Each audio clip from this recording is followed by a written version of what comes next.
This video explains how to create the question pool manager using permissions in the system. To create any new security role, navigate to Users and select Roles and Permissions. Click the New Role button and enter the role name. An external ID is used to synchronize user roles with other systems. And a description, which is an optional field as well. The first permission, which allows the user to log in, will always be automatically selected. Now find the section called Permission Pools. There are a few combinations. If you select Permission 27, the Question Pool Manager can access the pool, but only after the admin assigns him as a pool manager. To do this, the admin should navigate to Question Pools and the Users tab for the specific pool.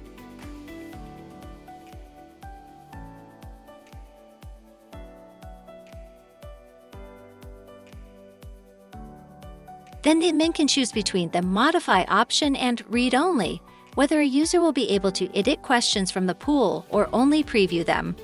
27 and 29 allow the pool manager to access and manage all the pools in the system without being assigned to each individual. However, if you want your pool manager to create pools, select number 28. Once you have selected the permissions, you can grant a new role and click the Create button.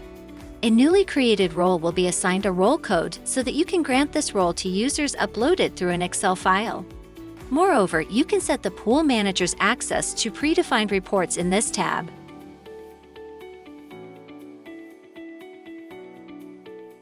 In addition to default system roles, we can see the Question Pool Manager, a role we have just added. You can assign a newly created role to any user by navigating to the Information tab in the application form within a user's profile. Let's also log in as a Question Pool Manager to present that perspective. Navigate to the tests, you will see Question Pool. Since all three options were selected, the Question Pool Manager can access pools made by him, all the pools within the system, and create a new one. Moreover, he can edit pool information, questions, users, and preview statistics.